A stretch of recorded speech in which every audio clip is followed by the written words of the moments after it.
We're going into the secret space program land. Here we go. Excuse me. Aliens!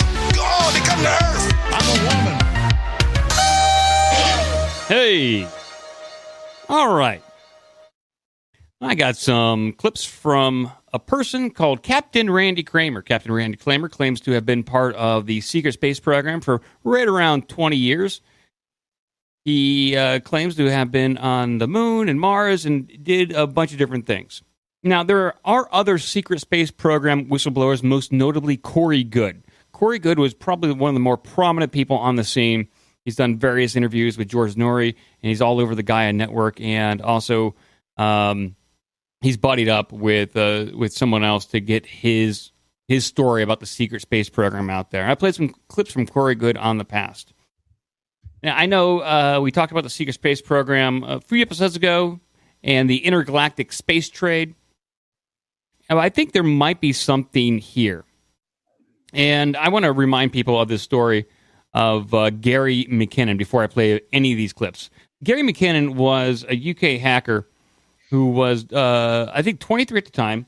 He broke into some NASA computers just by, doing some port scanning, just checking if they had any sort of security on these computers. A lot of times you can just break into a computer by using admin and password to get into these computers. And Gary McKinnon did that. What he discovered when he broke into these NASA computers, he saw some unedited photos of what appeared to be UFOs taken by NASA or were in the property of NASA at the time. And he also saw a spreadsheet of non-terrestrial officers. And Gary McKinnon went on record with this. The U.S. tried to get him extradited from the U.K. to the United States to stand trial. Thankfully, that never happened, but he's gone on record many times of what he saw and what he witnessed while he broke into those NASA computers. So I'm willing, and I believe this guy and what he saw. So with the spreadsheet is true, and I believe that it is, that there's non-terrestrial officers. That means that they're not on this Earth. They're not here on terra firma. Is it terra firma? Terra. And so I think that there is definitely a secret space program. And that's why I indulge in some of these stories by these whistleblowers. Because maybe it's not 100% true, but I think there may be enough information in there that is true that is interesting enough to indulge in. I don't know what you think about all this, Joe. Well, the secret space program came up. There was another article about that satellite that's been up there for 600 days almost. Yeah, the days, whatever it is. That's something going on. We don't know anything about that. That's secret enough. We covered that when it happened in 2015. And that space plane can be up in orbit for 500 plus days. I got clips of that, and we played that on the show. Maybe I'll play it a little later, where they were. I think CBS was all proud. They got this interview, and the admiral or the general was all proud that this secret space plane that can do God knows what up there. But there's a secret space program, at least to some extent. I mean, that we know of. There's a public version of the space program. There's the military space program, and then there is the secret space program. 719 days is the article I'm seeing from a day ago. So that'll be 720. Whoa, 719 days? I thought it was a little longer. 9,240,000,000. How long is 9,240,000,000 days? Got to be at least 5 years. I don't know. Don't know. Yeah. At least, it's a little bit. So this first clip from Captain Randy Cramer kind of sets things up. It's about a minute and a half long, and then I might skip around if you have any questions or comments concerning this person. So here we go. Here's the first clip from Captain Randy Cramer. Oh, I mean, it all goes back to, early development and early childhood, being a construct of a program that was genetically engineered, built from the ground up. Training program started when I was a child, when I was like 4 or 5 years old. Training program went until I was 17 years old, and at 17 years old, I was deployed actually into the covert military space program, sent to Mars for 17 years to be in the MDF via a transport ship from the moon, from Luna Operations Command, that probably, my guessing, it was probably 4 or 5 stories high that probably had 4,000 or 5,000 personnel on it at the time. What year might that have been? That would have been in 1987. So we were put onto a transport ship. Again, I'm guessing about 4,000 or 5,000 people were it held, total. And then that ship took off from Luna Operations Command on the moon. And then that ship went through a wormhole to Mars. So the whole trip, took a few minutes. And then we landed on the tarmac at Ares Primus, which was the military headquarters, corporate headquarters of the Mars colonies. And then I was sent to a forward station far, far north, what I sort of refer to as, Alaska region, as far as, if you were to compare, longitudes and latitudes here on planet Earth, it was very, very far north. So it was a very, very cold region that we were a part of, in a place called Forward Station Zebra, and spent the better part of 17 years in the MDF there. That kind of he said a lot there. He crammed in a lot in that minute and a half. Wow. He started off Mars Defense Force. What is MDF? I believe so. Mars Defense Force. So what he claimed in that clip right there is, from a very early age, he was training and conditioned, possibly even genetically modified to be part of this secret space program. God damn it, lucky. Yeah, well, he kind of goes into that. He says that he gets people that come up to him saying, "How can I join this program? How can I be deployed to Mars?" And I didn't clip that out, but he does go into people that approach him claiming, saying, "Hey, you're a fraud. Stop pretending you're part of the armed forces. Stop pretending that you are a Marine." And he actually addresses that in this clip right here.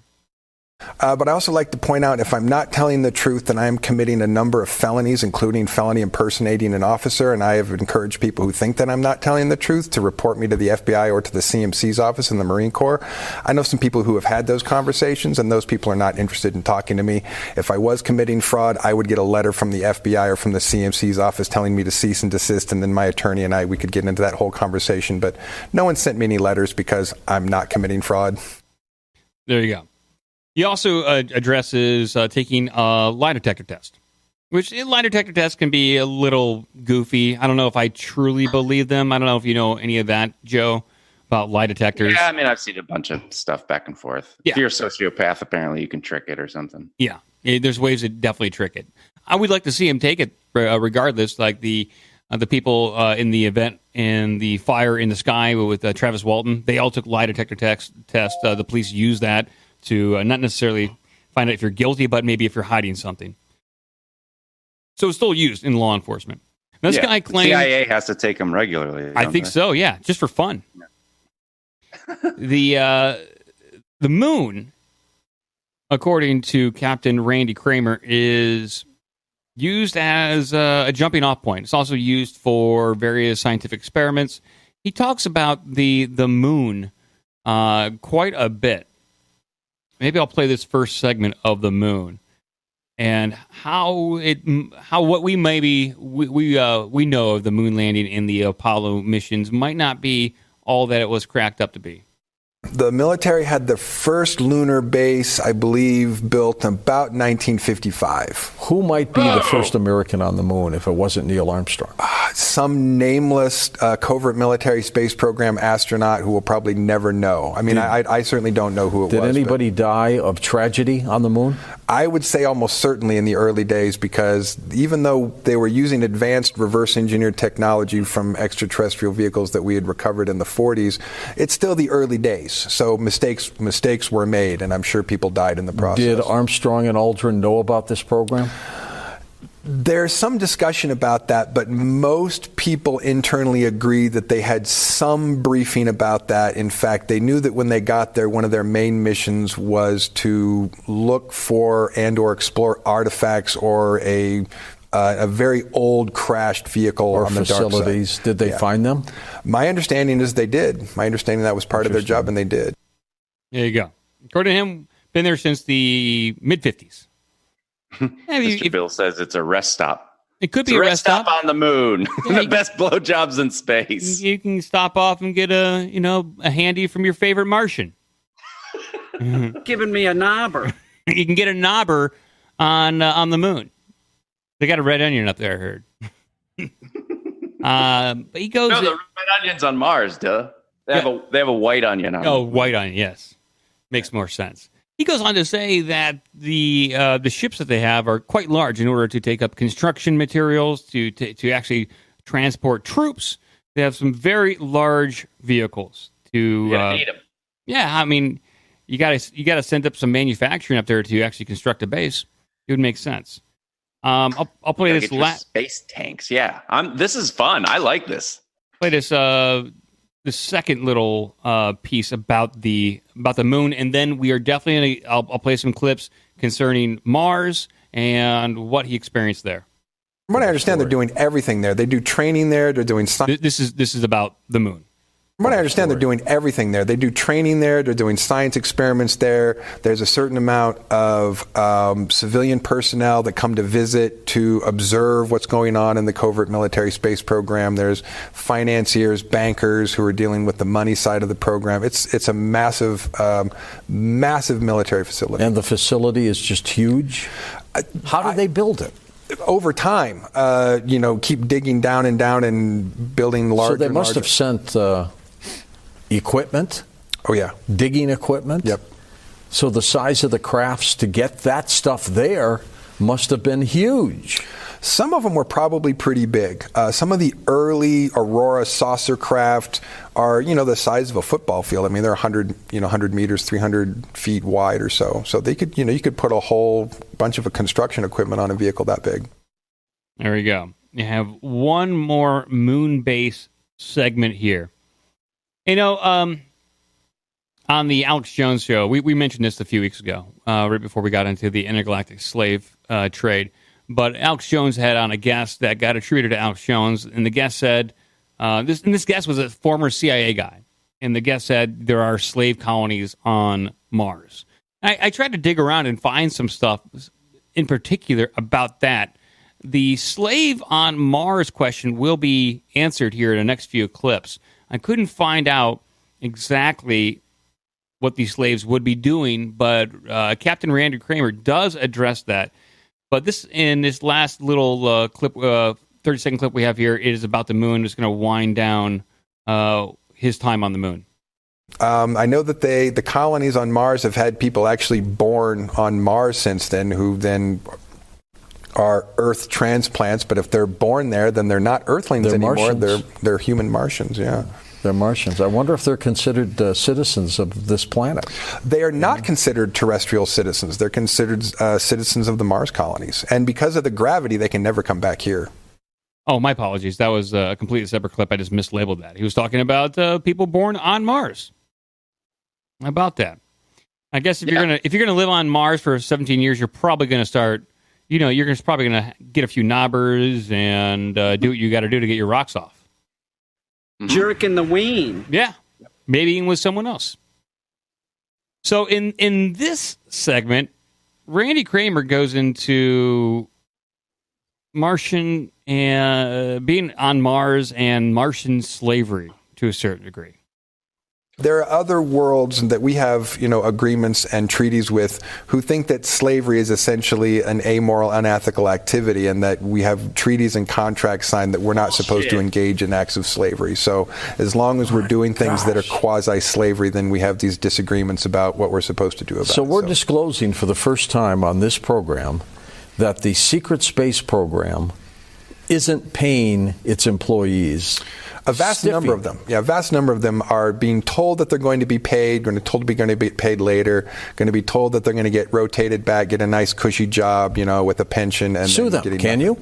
Well, I'm in a process with my congressman's office to get paperwork, to get papers, to get documents, and what should at some point end up probably in a settlement.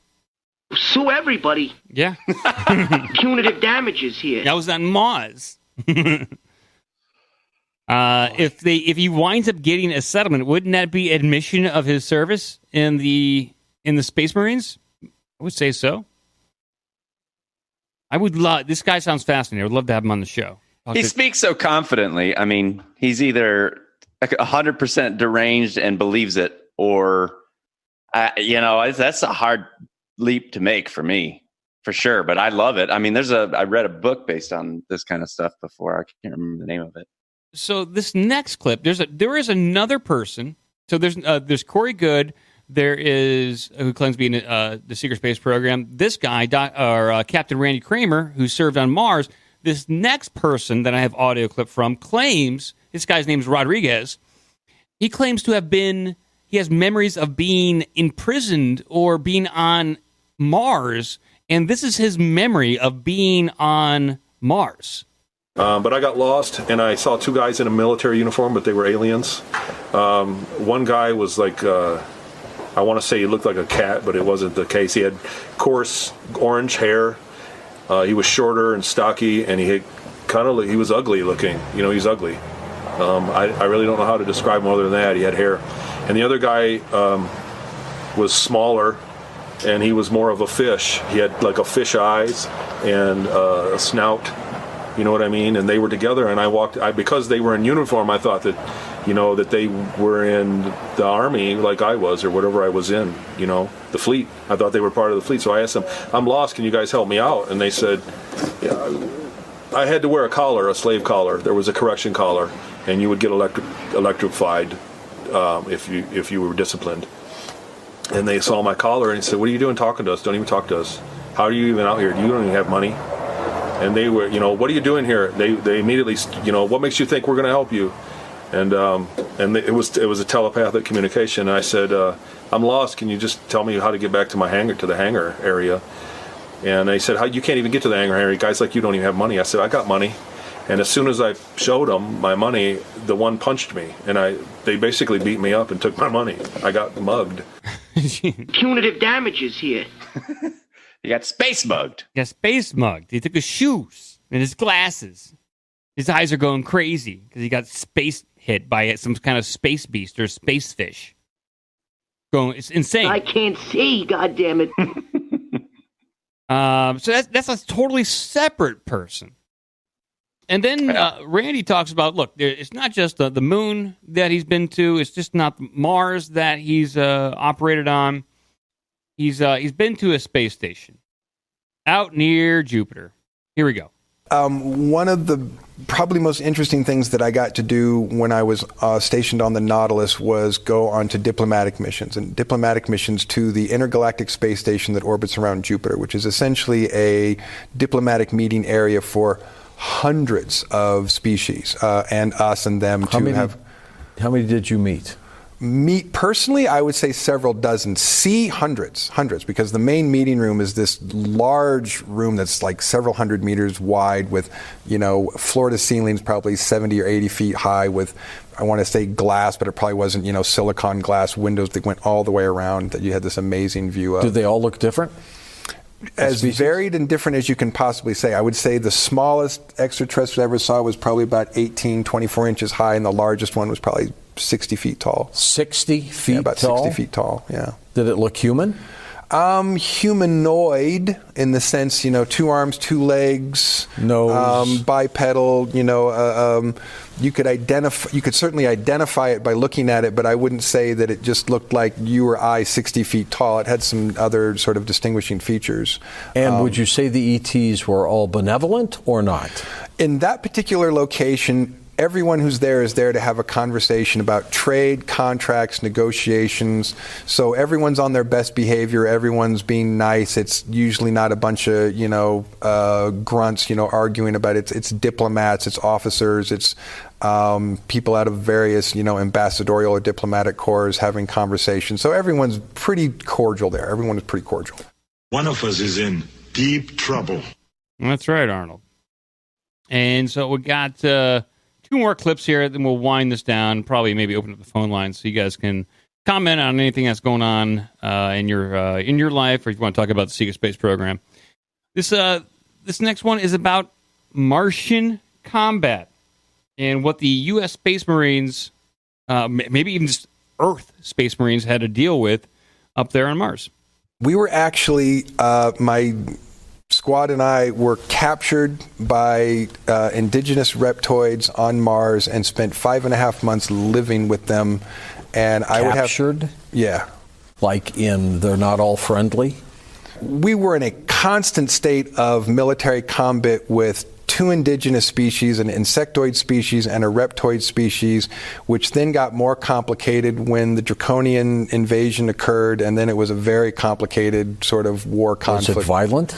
Very, very violent on a regular basis. I mean, we were in probably active combat engagements every 3 to 4 days. Did we lose personnel? All the time. And did they? All the time. What kind of weaponry would we use? For soldiers on the ground, our primary weaponry is a magnetic propelled rifle or a Gauss gun or a rail gun that fires out, magnetically propelled slugs. And if it hits one of these beans, what happens?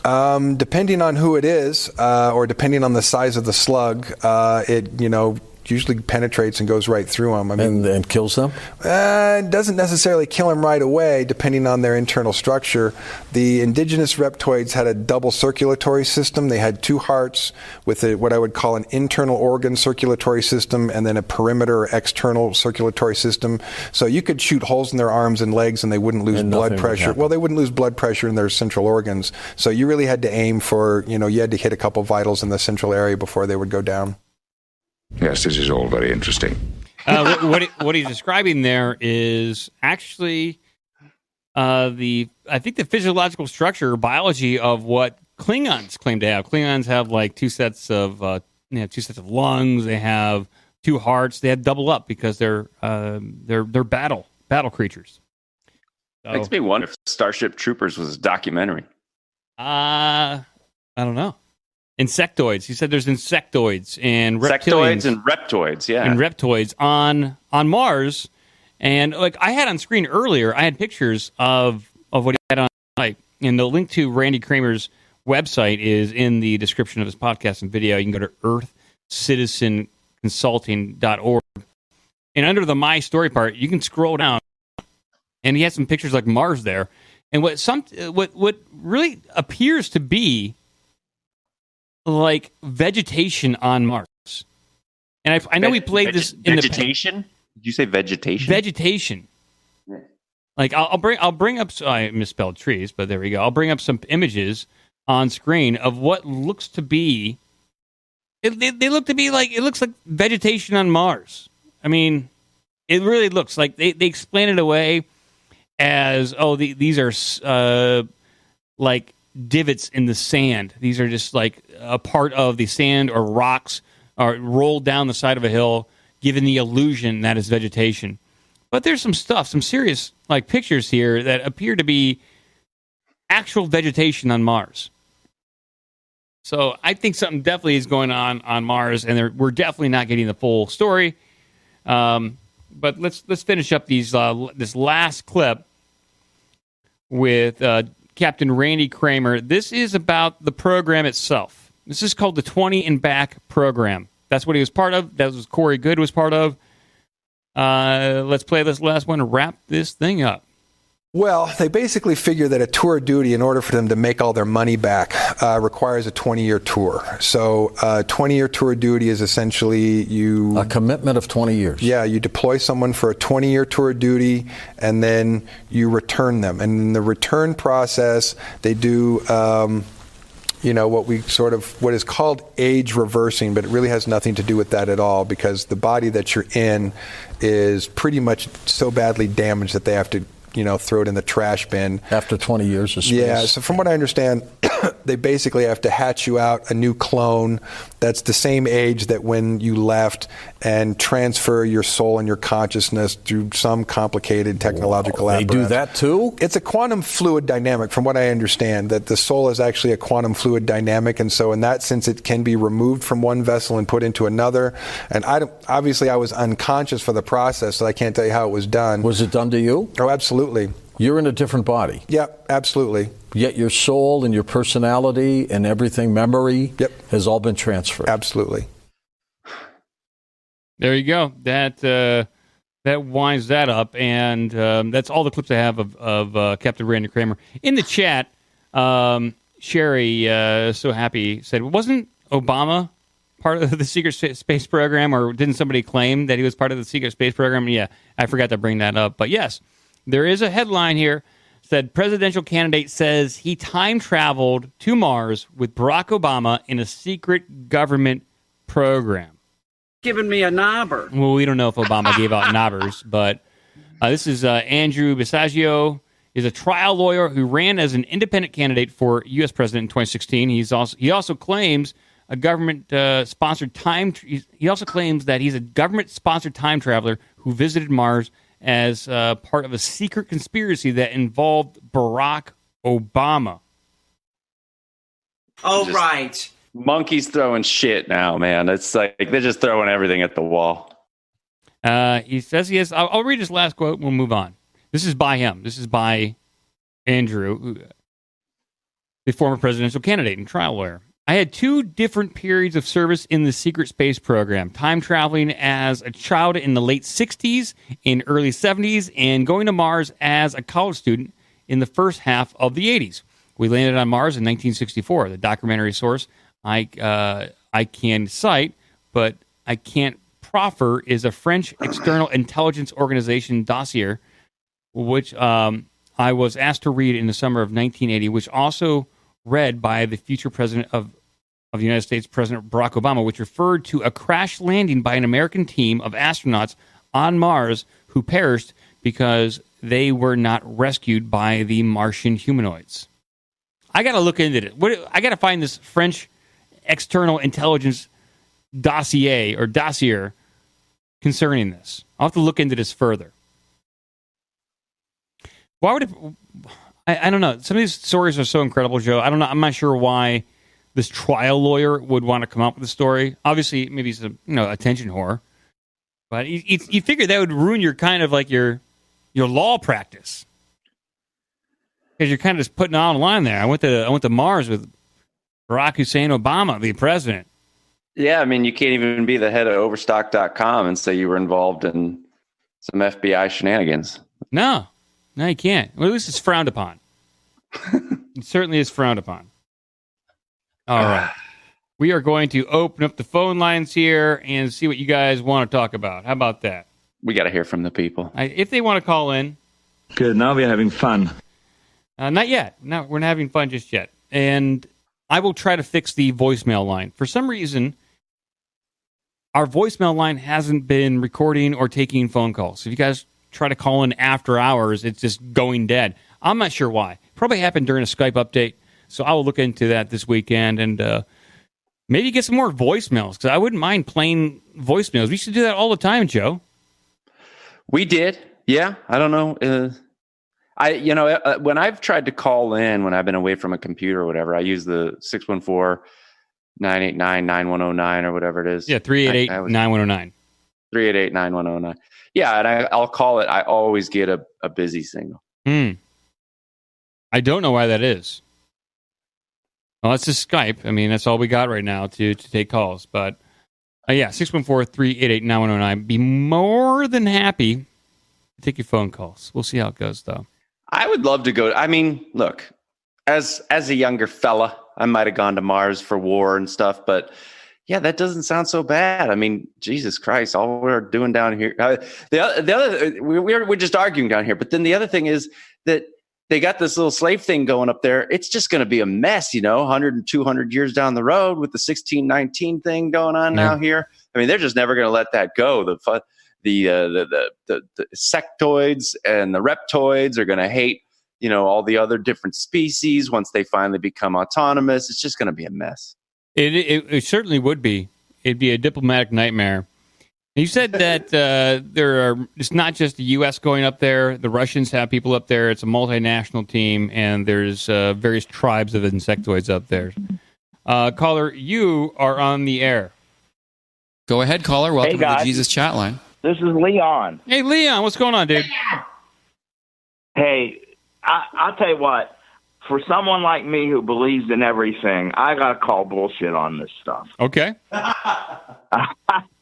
I don't know, man. I mean, I believe in so many crazy things, and I feel so bad in calling bullshit on this because, there are so many crazy, ridiculous things that I really pretty much in my heart know are true, but I just don't know. I mean, I don't think we went to the moon, so how could we be doing all this? Yeah. You know, well, if you're not a moon guy, if you're not believing in the Apollo space program getting us to the moon, this might be a little hard for you to swallow. Yeah, and the whole, what I've been thinking about lately too is, all these people talk about being abducted and stuff. No one's ever asked, if they say that they were on the moon and there's this. Have you ever heard of David Eckhart? Have you heard him talking to Lon Strickler about some of his stuff that's been going on in his life? I know the name, but I don't know any of the stories. He was on that Fact or Fake. They did a whole episode on him back in the mid 2005 or 2008 or something like that when that show was on. But this guy's got a lot going on. You got to get the people listening out there, and you, Mike and Joe. I know not Joe as much as you maybe want to get into this, but his name's David Eckhart, Eckart, I think it is. But he did something on Open Minds too one time. If you go and look him up on YouTube, he's got photographic stuff in his bedroom and stuff. But anyway, what I'm getting to is people that are abducted. They say that they've been on the moon, and he said he has too. But I wish they'd ask these people what they see the Earth to be. You know what I mean? Yeah. To answer this whole what the Earth is. No one's ever talked about that with the flat earthers. And I'm not a flat earther, but I don't think it's round. But I don't know if it's flat like they say. But because that's the way I believe. But that's another question. But this guy, there's just something about the way he talks. And, don't you feel bad too, Mike? I know you're a big Art Bell guy. Oh yeah. Uh-huh. And I just can't swallow what's his name? George Norrie. Who's the guy? George Norrie. Oh gosh. I feel embarrassed listening to him. You know how sometimes you listen to someone and you feel embarrassed for them, so you have to turn down the radio? Yeah, because they're so good. I was a big fan of George Norrie. I don't dislike him. He just lets his guests say whatever. He doesn't really challenge them too much. Although if you did hear that, he did ask about weapons and whatnot. He asked a few questions. It's not only that; it's just that he's just so he seems like an airhead to me. You know what I mean? He's not. Uh-huh. He's not a deep thinker like Art Bell was. No, and Norrie doesn't really get into politics too much. He doesn't. He stays, as of late, from what I know of him, he's kind of stayed on the paranormal kind of kick, whereas Art Bell would definitely dip his toes into political conspiracies a little bit more. Yeah. But anyway, Joe, how are you? Hey, man, I am okay. So fine. It's good to hear from you. It's always good to hear your voice. Yeah, I've been watching you guys. I really appreciate you on Saturday afternoons. That's a big time for me. Even though, I have a life, but still not much of one. But I really enjoy you guys being on Saturdays. I always look forward to it. I always make sure that I'm at home so I can put it on the big screen and stuff. So I appreciate awesome, what you guys are doing. I just thought I'd throw my 2 cents worth in on that, But I feel kind of bad believing in all the nonsense I supposedly believe in and then think this is nonsense. But I just do. Everyone's got a line. Everyone's got their own nonsense line. Yep. Yeah. Hey, you guys take it easy, and thanks a lot for all the content. And we'll be talking to you soon. Take care, Leon. Have a good night. Okay. Thank you for your call. Someone tried to call in during his call. So you want to call back in? Fine, we'll leave it open a little longer. Call back in. Yeah, he's a great caller, and it's interesting. He's got a very unique perspective, I'm sure. But before he called, I was going to ask you, Night Ripper, if what's your scale of belief on this, like on a 1 to 5 scale? 5 being I totally buy it. I think that I buy some of it. I think that there is a possibility that this guy has been used, and that what he's remembering is partially correct. And maybe not all of it, maybe some of it. Same with the Paul Benowitz and the Mirage Man. They fed him a lot of crazy information during that whole Mirage Man scenario. And I know A Mysterious Universe did a whole segment on it. But there was also real things that were actually happening. And I think with this information, if this is what that is, you mix in a little bit of truth and then some bullshit. Yeah. And I don't know exactly what kind of technology they have to feed people information through their head, but I think it's there. And you can implant memories in people. So I think there might be some truth to it. I don't know exactly which part, though. Caller, you are on the air. Excuse me. Hey, what's going on? Can y'all hear me? We can barely hear you. Are we on speakerphone? Hold on. How about now? Is that better? Yeah. Oh, yeah.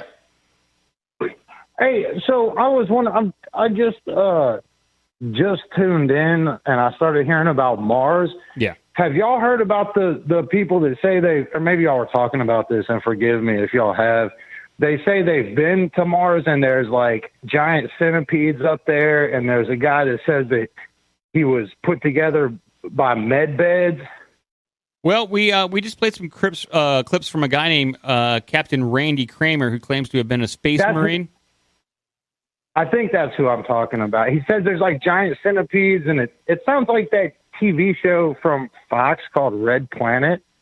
Yeah, I don't know that TV show. He did mention like that he encountered some insectoid creatures. He encountered some reptilians. So yeah, we're talking about that subject. Yeah. Yeah, and he said he went and hung out with some of them, like he made friends with them, and he was taken prisoner by them. That's right. We played that clip like about 10 minutes ago. Like he was captured. Oh, and that's fine. He spent time with them.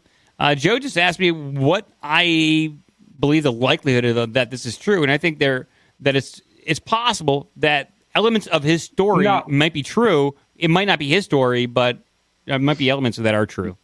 No. It's got to be it's bullshit. Have you ever heard him talk about like the spaceships that he flies in that can go so fast? And he talks about.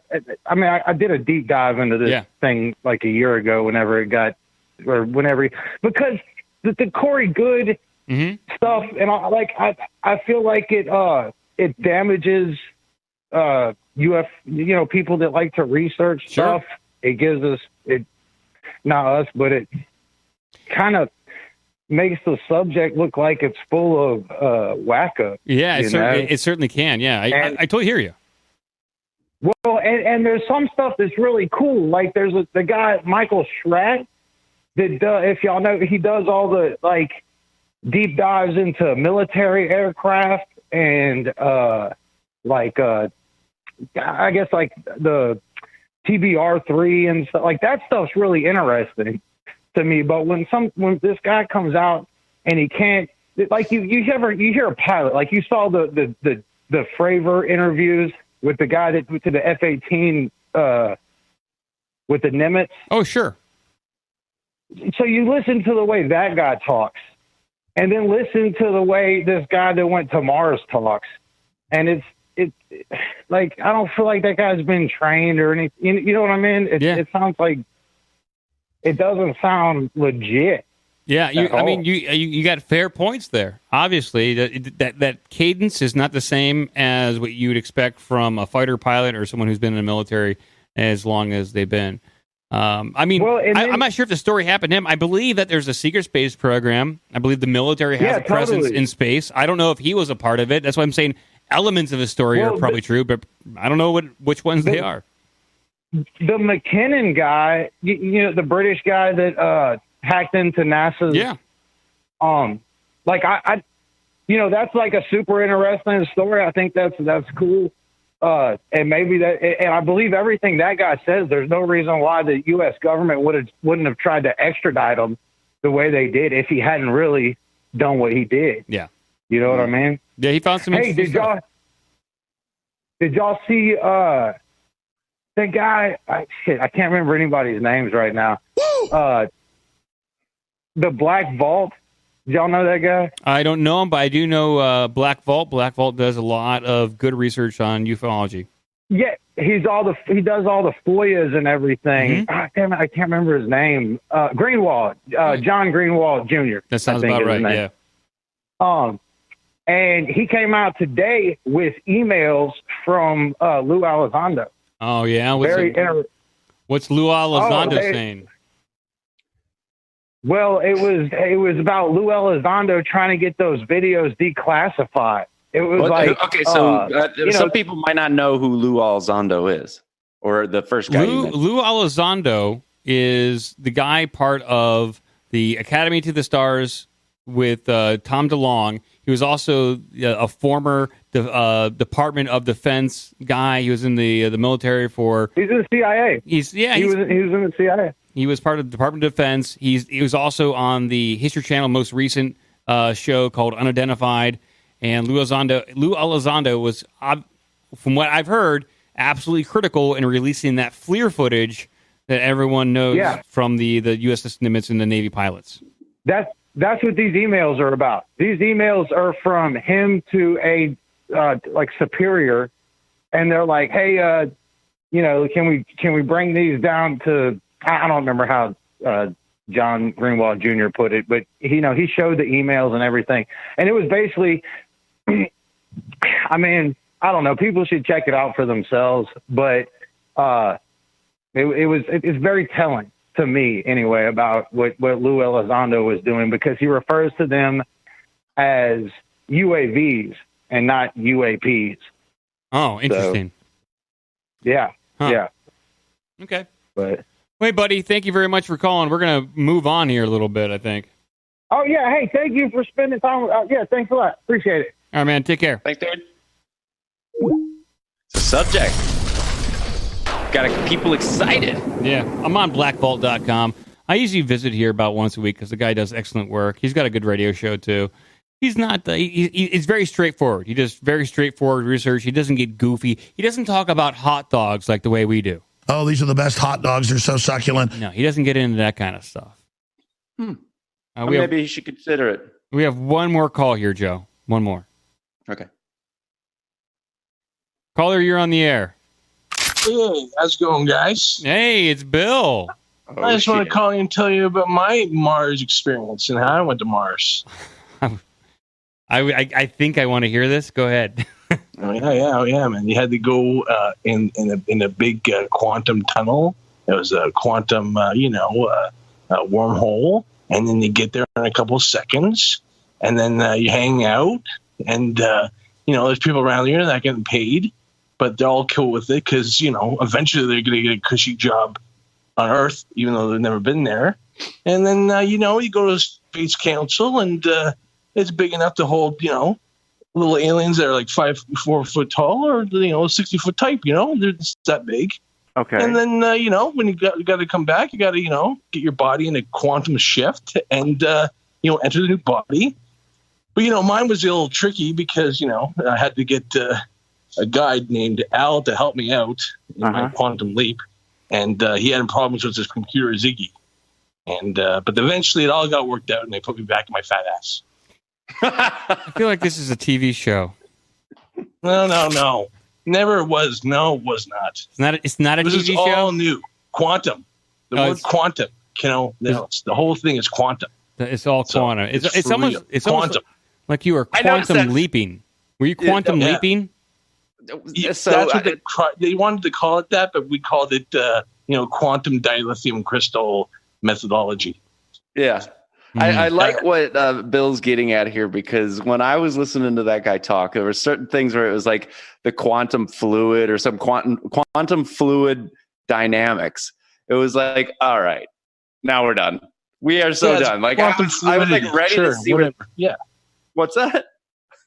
It's the quantum fluidity. Yeah, it's a whole quantum thing. It says quantum shift, quantum leap. Whatever you got, it's quantum. Space Force. Quantico. International Quantico. It's kind of with that stuff, too. Sure. Hey, it's a ride. I mean, this took you guys on a little bit of a ride through one man's account of the secret space program. I'm glad you had a positive experience in your quantum leap program, though, Bill. Well, except for when they put me in a couple of people's bodies from 1950s. I had to work my way out of it somehow by... making them fall in love or some bullshit, but whatever. Ziggy, you were a woman or you were old. It was, I think this all sounds very familiar. I think it wasn't. Didn't you have to set right what once went wrong? Yeah, pretty much. Yeah, you have to, if JFK gets shot, you got to be the bodyguard that gets to Jackie O and says, "Hey, baby, it's cool." Yeah, I do. I think I've heard your story before, and I'm a big fan of this story. Well, that's what they do.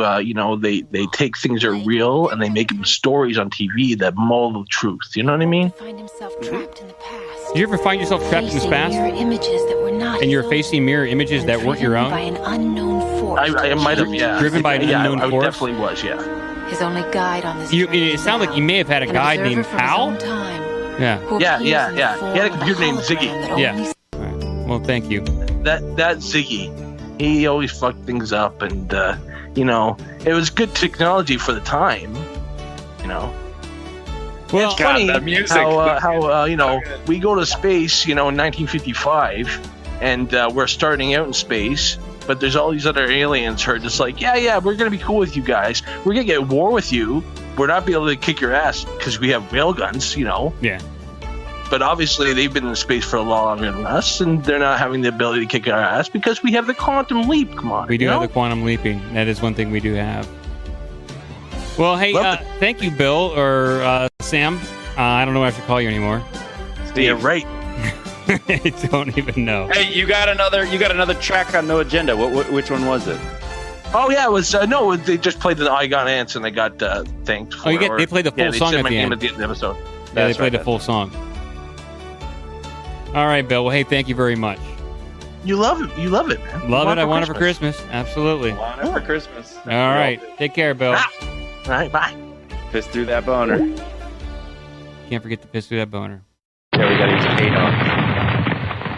That was a good little thing that we did, the getting the slogan, like having a whatever it was. Wasn't it like a day or a week or something? Catchphrase contest. Catchphrase contest. Yeah, I liked that. That was fun. And Oxygen Induced, thank you. Yeah, I did notice we're having video glitching. That's true. And it just looks like a field of colors for a few seconds, and it goes back to normal. I don't know what's going on, and I don't know why. It's going. It's probably Restream is going on with the video interlacing or something. I don't know what's going on, but the audio sounds good. Quantum. Something quantum is going on. Some kind of quantum fluidity is interjecting itself into our stream, our very fluid stream. Woo! A very powerful and fluid stream. If you want to join the Slack or Discord, give us an email at ourbigdumbmouth@gmail.com. Check out obdmpod.com for all the social media and donation links. Be a part of the magic.